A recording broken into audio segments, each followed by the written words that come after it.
Hello everyone, hi, this is Lubna and I am working as a psychologist at Qatar Institute for Speech and Hearing.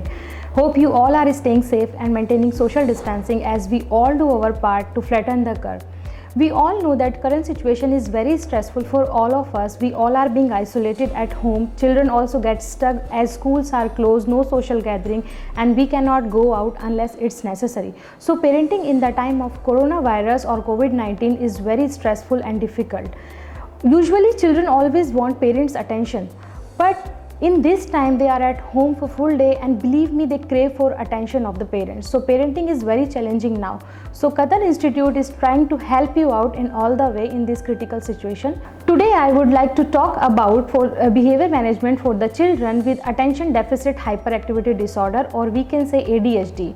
But not only ADHD kids, all children, they are having more energy than adults and they don't know how to channelize it at home. So today I am going to give you some tips on how to handle behavior at home. But before that, I will brief you some features about hyperactivity or attention deficit. A child may be having only inattention or may be having both attention deficit and hyperactivity. Children who are having ADHD, they get distracted easily, they fail to pay close attention, or they cannot concentrate, so they cannot complete the task. They are always on the go, they are unorganized, and they cannot complete the task in the given time. They may show aggressive behavior or violent behavior sometimes because of frustration, and I know for parents all these issues are very difficult to manage. So try to create a suitable environment according to your child needs. Don't be influenced by others. My second tip is make a daily routine for full day and write it on a paper, and you can stick that paper on the wall, refrigerator or wall, which can be visible to your child. And if your child cannot read that, you can make it visual. I will show you. You can take small pictures of every action and you can paste it on a paper, like wake up picture, toothbrush, taking bath, dress up, breakfast, and it will be more helpful for your child. But remember, this schedule should be very simple, otherwise child will get confused. Usually children, they don't know what to do next, so they cannot follow the routine properly. So make it very simple and attractive. My third tip is use alarm clock for task completion. If your child does not complete the work, leaves the work in between, play or run, you can use alarm clock and allot it the time. Suppose if your child is having a breakfast, you can set alarm for 15 minutes and tell your child you have to finish your breakfast in allotted time. My fourth tip is make the environment free from distraction. But it doesn't mean that you will only close the window or close the door. You have to be very creative in this way. Instead of putting a chair or a table for study, you can make a square or a box on the floor with colorful tape, and you can tell your child that this is the allotted area for task completion, and you have to complete your task in this allotted area, and you cannot come out unless your task will be finished.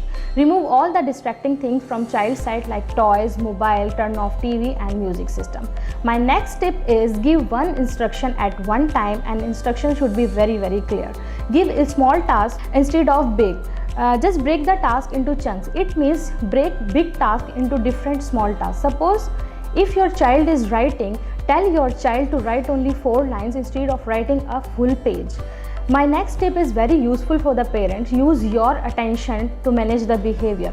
How? Suppose if you are on a phone call and your child needs your attention, and he wants to play with you or she wants to play with you, what you have to do, you can tell your child that you have to wait or complete your activity or task until I finish my call, and after that you can play with your child. In this way you can do 2 things. You will do your work and you can manage behavior also.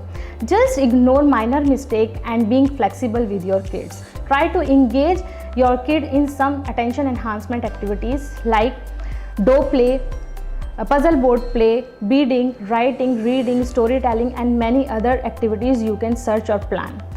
The next tip is very important. Try to reward a good behavior.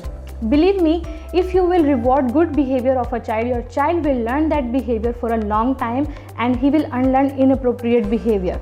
You can choose 2 or 3 behavior at one time which you would like to change in your child, and you can choose reward also like toys, snack, any preferred thing, and you can tell your child if he will do or she will do this task, he will get a favorite toy or a snack.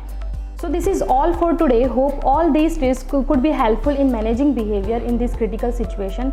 For more assistance and consultation, online consultation, you can contact Qatar Institute for Speech and Hearing. Till then, stay home, be safe, bye bye, thank you.